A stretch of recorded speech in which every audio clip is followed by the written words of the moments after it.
Peace and poetry. This is Max Parthas. I'm in Columbia, South Carolina, here at Martin Luther King's Park.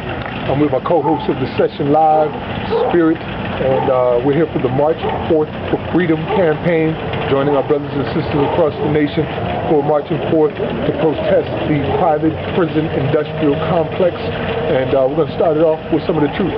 Brother Spiryt? Prison privatization, the facts. Private prisons are the biggest business in the prison industrial complex. In 1995, there were only 5 prisons in the country with a population of 2,000 inmates. Today, private companies in the United States operate 264 correctional facilities, housing almost 99,000 prisoners. The number of inmates housed in private prisons is growing at a staggering rate. The private prisons house 7.4% of the country's 1.59 million incarcerated adults in federal and state prisons as of the middle of 2007, up from 1.57 million in 2006, according to the Bureau of Justice Statistics. Private prisons exploit inmates for profit.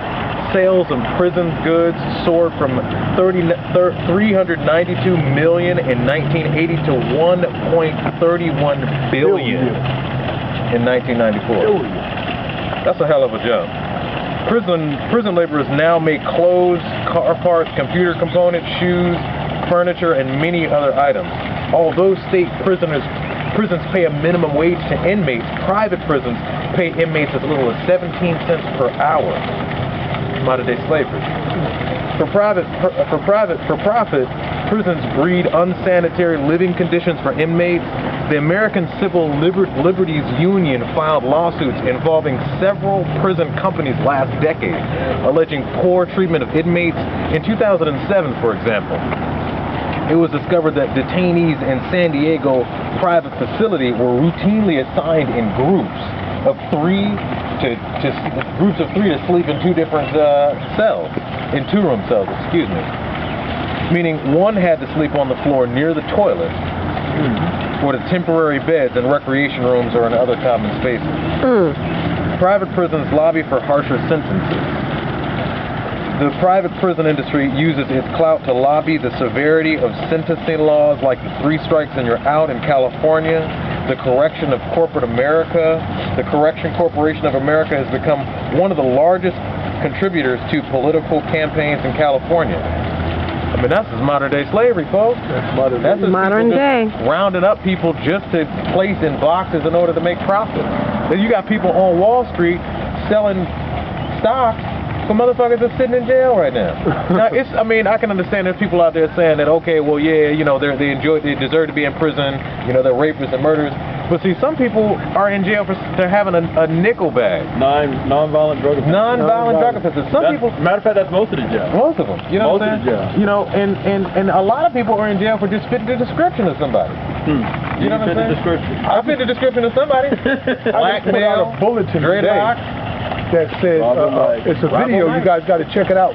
It's about 2 judges in Pennsylvania who pleaded guilty to taking $2.6 million a year in kickbacks and bribes from private prisons in order for them sending teenage kids to their prisons. They were getting paid for every child that went there. They were prosecuting and convicting these kids with no trial, no jury, just send them straight to jail through these 2 judges. And every time a child went to jail, they got paid for it. 5,000 kids.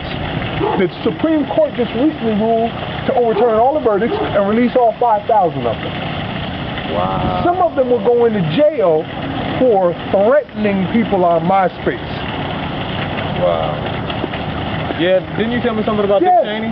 Dick Cheney, it goes to the highest offices of the land. The Vice President Dick Cheney. The former Vice President of the United States of America and the Director for the Justice Department, Alberto Gonzalez, were both indicted on charges of organized crime in Texas.